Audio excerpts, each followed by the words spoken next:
Assalamualaikum warahmatullahi wabarakatuh. Kali ini saya akan membahas tentang berkaitan dengan dukun. Yang kita ketahui sekarang, dukun itu sebenarnya terbagi beberapa bagian. Dukun yang sebenarnya itu ada ya, ahli pengobatan tradisional atau terapis seperti dukun beranak atau sinsu tabib-tabib ya. Kemudian dukun juga yang sekarang dipahami oleh masyarakat zaman sekarang ya juga berkaitan dengan supranatural atau dengan sihir. Nah, yang supranatural ini kebagi menjadi rukyah, sulap magic, al-hikmat, paranormal, oknum tarekat. Nah, kita bahas ke sulap dulu Miji. Supernatural, si sulap termasuk bagian daripada sihir. Sebagaimana pendapat Imam Fakhrul Razi, Ibnu Katsir dan lain-lain. Saya akan tayangkan di ini. Begitu juga keterangan dalam kitab Sabah Kutub Mufidah di halaman 16 di sini jelaskan wa'lam ya.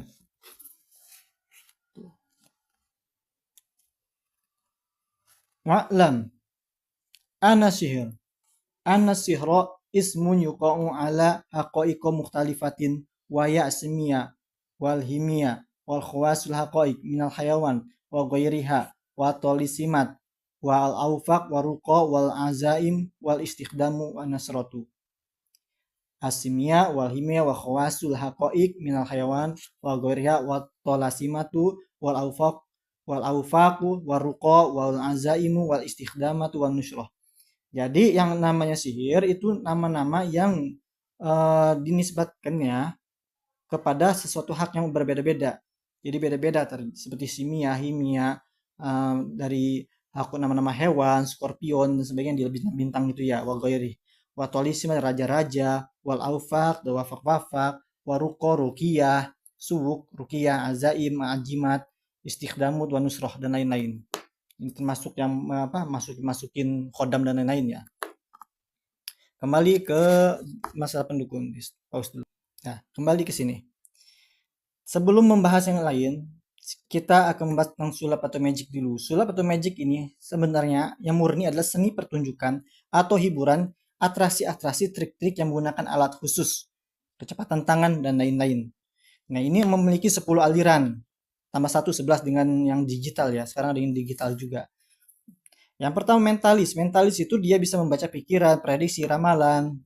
Guardian ini kartu kecepatan tangan, piala tutus ya, kartu-kartu remi dan lain-lain. Ilusionis itu ilusi mata, koin, kecepatan tangan, bisa terbang dan lain-lain. Hipnotis, sugesti, gendam sama aja. Klasik itu badut, bahan alat khusus yang ngeluarin kelinci dari topi dan lain-lain. Eskapologis itu menantang maut, alat-alat khusus melepaskan diri, yang terkunci lepas, yang dipendem, yang dibakar dan lain-lain, yang dikelep melepaskan diri dan lain. Mat magic itu jago hitung, tebak angka, ada fakir, debus, kesaktian, alat trik khusus dan bantuan kimia, ini sakti-sakti ya. Ada bizar itu horor, ya kegaiban roh-roh, jelangkung, alat khusus, permainan khusus. Kalau bizar ini seperti di Rihanna ya, Rihanna yang coba searchnya dari Rihanna itu dari Indonesia sampai ke American Talent ya. Oh fakir tuh kayak limbat dan lain-lain. Ada street magic ini di pinggir jalan biasanya kecepatan tangan mencuri ini bahkan yang mencuri BH dan lain-lain itu street magic ya.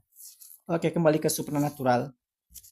Kembali bahwasanya yang supranatural ini saya masukkan ruqyah seperti yang tadi dijelaskan di kitab itu. Ruqyah karena ruqyah ini termasuk pada sihir. Cuman ada pembagiannya. Ada mengaku ruqyah syariah yang diwakili oleh Wahabi dan Aswaja diwakili kalangan NU. Kenapa perbedaannya apa? Kalau Aswaja dia mengadopsi juga dari yang Al-Hikmah. Al-Hikmah ini dimasukkan juga ke dipakai gitu. Jadi mengambil kaul karena Al-Hikmah ini sini tafsil hukumnya. Sementara yang Wahabi terhadap yang kitab-kitab ini, Al-Hikmah ini dia mengharamkan yang ambil seperti wafak, dia haram mutlak. Adapun kalau Aswaja dia tafsil hukumnya, mengambil pendapat ulama yang tafsil mengenai wafak dan lain-lain. Nanti saya akan membahas lebih dalam. Sekarang kita ngomong ruqyah dulu.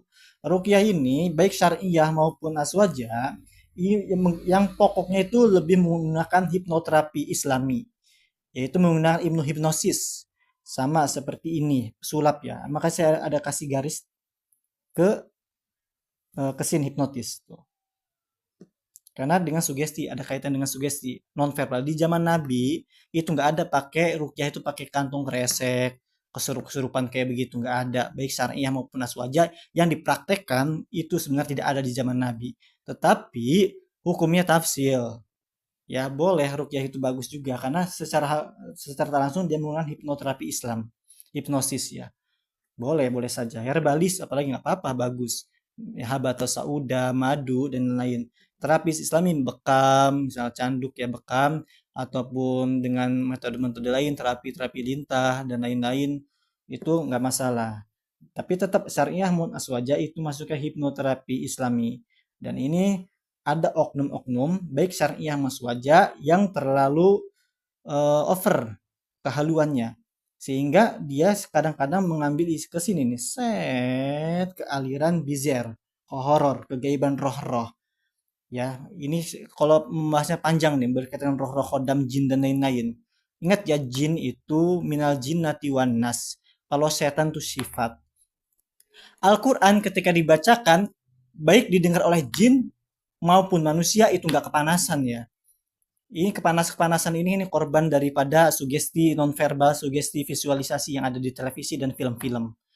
Padahal di surah Al-Jin dijelaskan juga ketika Nabi SAW membaca Al-Quran, para jin-jin kafir mendengarkan, bahkan takjub ya, takjub, ajaba, takjub banyak yang Islam. Ada yang dari orang kafir juga. Sayyidina Umar bin Khattab mendengarkan surat Toha oleh ponakannya, langsung masuk Islam. Orang kafir mendengar Al-Quran bukan kepanasan, tetapi justru takjub. Sehingga masuk Islam seperti Umar bin Khattab. Jin juga begitu. Minal jinnati wan nas, baik dari jin dan manusia, ketika dibacakan Al-Quran sebagai mukjizat Nabi SAW, itu luar biasa masuk ke kalbu. Ya, makanya kata orang kesurupan dibacaan Al-Quran kepanasan, sebenarnya itu bukan kesurupan jin ya, tetapi hakikatnya itu psikologis.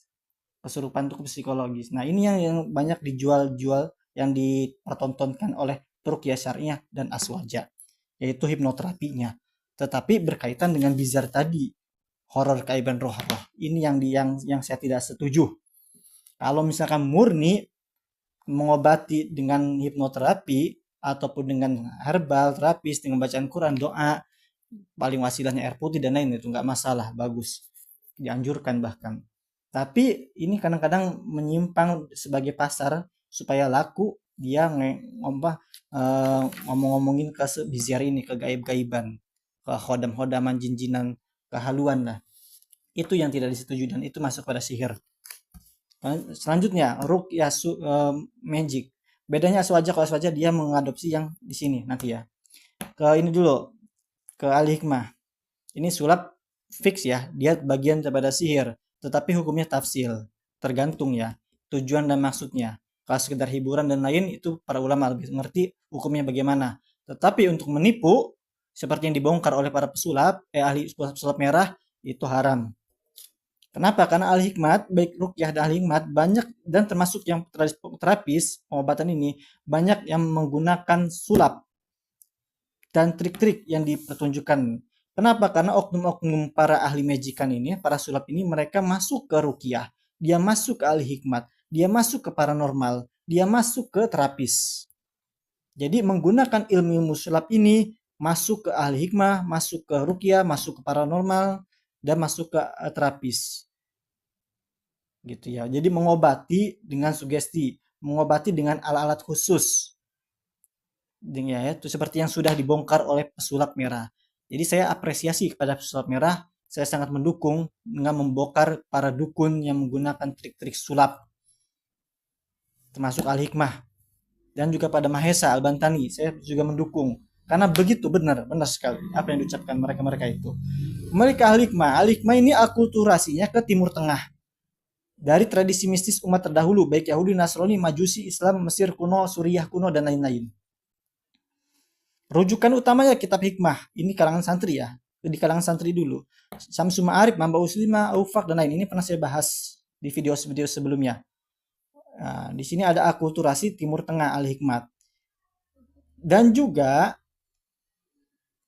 yang kedua paranormal nih. Al-hikmat juga dia juga mengadopsi akulturasi lokal ya. Di sini sebenarnya ada kaitan nih. Secara tak langsung ada kaitan.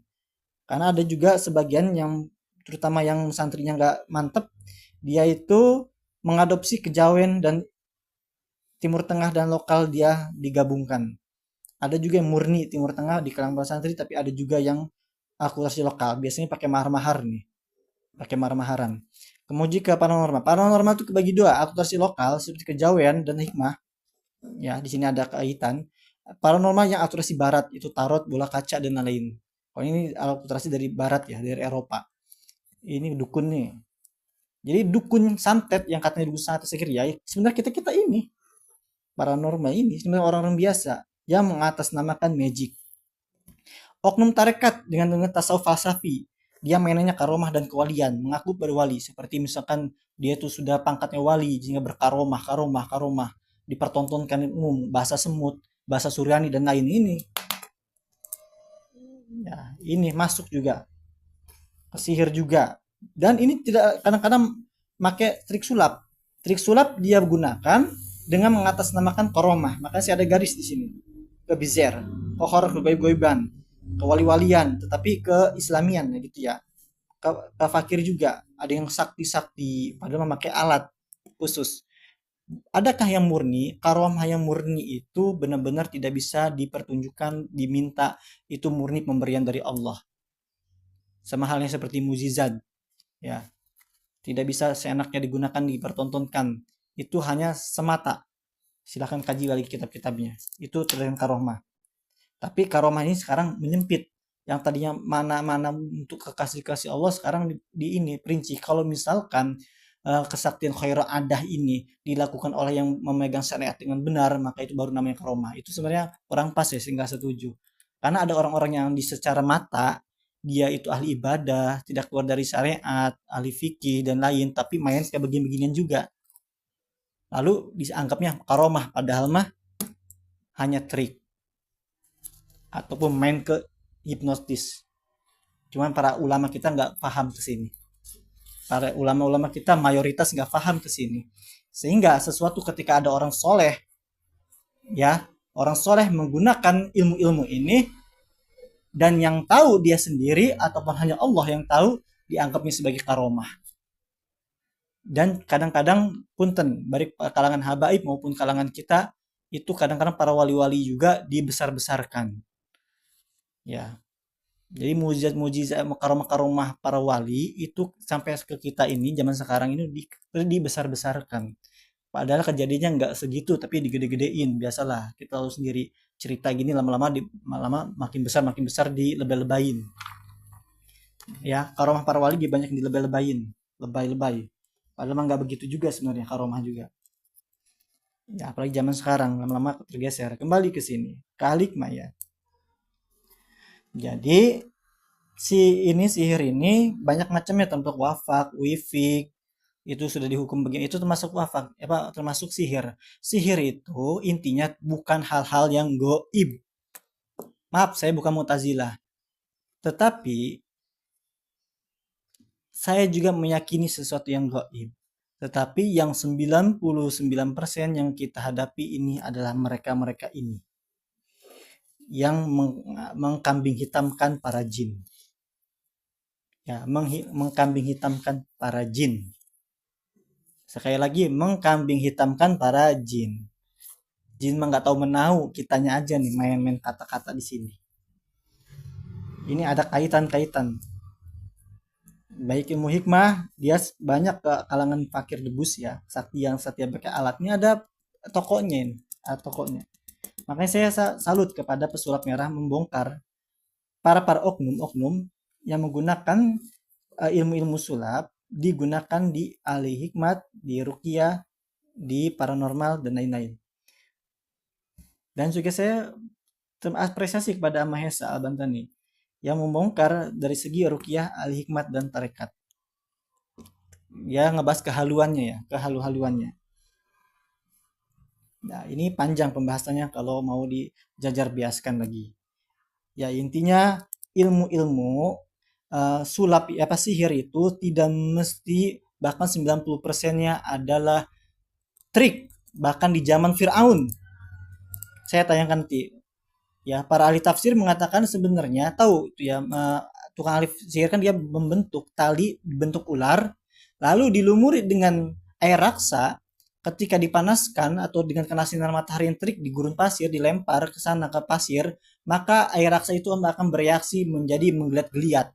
Jadi ularnya itu seakan-akan hidup, seakan-akan hidup. Itu pakai trik itu, ahli sulap zaman sihir zaman Firaun itu. Tapi Nabi Musa dengan tongkat yang kayu dilempar berubah jadi ular bahkan menelan. Ini baru namanya mukjizat. Itu makanya saya yakin mukjizat itu ada di para nabi, karomah itu ada di para wali, tetapi sifatnya itu tidak seperti pertunjukan atau hiburan atau dipertontonkan. Itu hanya spontanitas. Ketika Nabi Musa diperintahkan oleh Allah lempar tongkat, dia lempar. Kalau misalkan di luar itu nggak bisa jadi ular tongkatnya. Hanya pada kejadian itu saja. Dan itu banyak disaksikan oleh para orang-orang menelan. Maka orang-orang ahli sihir Firaun tuh pada yakin itu Nabi Musa itu benar-benar mukjizat, bukan trik, bukan kenapa dia tahu sesama sulap tahu triknya. Tetapi Nabi Musa benar-benar ini bukanlah trik, tetapi benar-benar mukjizat. Tongkat bahkan bisa menelan. Sementara mereka-mereka mah pakai trik, dilumuri air raksa. Silahkan ini ada saya tampilkan. Ya sekian yang saya dapat kami. Ya intinya adalah sebenarnya dukun di sini nggak ada, kita sendiri yang menciptakan dukun. Yang gembar-gembor dukun tuh para perukyah nih dan al hikmat. Mereka jualannya dukun. Kalau nggak ada dukun ya nggak laku. Padahal nggak ada dukun itu. Ada ke dukun beranak yang ini nih. Ini dukun asli. Sementara dukun santet itu palsu, nggak ada yang asli dukun santet itu ya. Bukan saya nggak percaya sih, kayak lagi sihir tuh kayak wafak sih macam mainnya ke sugesti. Sebenarnya itu nggak goib-goib gitu. Jadi jangan takut ketelu, kesantet segala macam.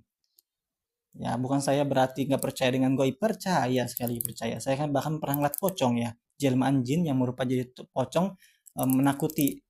Saya pernah dengan mata. Saya gitu itu nggak ada lah. Jadi intinya saya percaya hal goib-goib itu. Tetapi sekali lagi jin juga dia tidak bisa seperti kita lah, sama seperti manusia. Wa ma khalaqtul jinna wal insa illa liya'budun. Beribadah kepada Allah dan mereka juga sama-sama bisa membaca Quran, bisa kafir, bisa Islam. Ingat ketika bulan puasa para setan itu dirajam. Setan yang dirajam bukan jin. Jinnya tetap berkeliaran. Jin dan manusia di bulan puasa tetap berkeliaran sesuai dengan amaliah dan keimanannya. Tetapi setan-setan yang ada di dalam diri jin dan di dalam diri manusia itu yang dibelenggu. Saya mengikuti tafsiran yang seperti itu. Jadi setan yang dibelenggu, maka bahasanya dia setan, bukan jin. Yang dibelenggu itu setan di dalam diri jin dan manusia. Al-Quran dibacakan kepada jin dan manusia yang kafir ataupun musyrik itu enggak kepanasan. Bahkan ada juga yang justru masuk Islam gara-gara dengar Al-Quran. Makanya ketika ada orang kesurupan jangan dibacain Quran bedas-bedas, cukup dipisahkan sendiri, jangan dirame-rame. Kita bacain Quran, kita pakai ini yang dimainin rukyah nih, itu hipnoterapinya. Jadi menggunakan ayat Quran dengan hipnosisnya sehingga si kesurupan ini kan hakikatnya dia psikologis ya, bisa disembuhkan dengan jalan psikologis. Orang-orang perukyah, orang-orang hipnosis ngerti ini. Bagi orang yang awam ya ada bab khusus kalau mau sebenarnya kok bisa sih yang kesurupan kesantet apa bisa disembuhin dengan ini. Ya orang oknum perukyah Wahabi ya dia nggak pakai puasa-puasaan, nggak pakai wiri-wiridan, nggak pakai mahar-maharan, bisa ngobatin yang kesurupan, yang santet istilahnya mah ya. Padahal hakikatnya enggak. Tapi seperti itu. Tapi bisa diobati dengan hal seperti itu. Karena hakikatnya sekali lagi bukan jin-jinan, bukan kebizier, kegaib-gaiban. Tapi hakikatnya adalah ya ini juga punten. Ini semuanya ini adalah trik. Namanya sulap itu bisa. Jangan sampai ke MUI ataupun waktu itu pernah fatwa Lajnah Masail memfatwakan haram nonton film The Master karena berkaitan dengan berkaitan dengan gaiban, kejin-jinan bersekutu dengan jin bisa, padahal mah itu udah pernah dibahas di video saya sebelumnya, silahkan didengarkan ya. Ya Allah al-muwafiq. Assalamualaikum warahmatullahi wabarakatuh.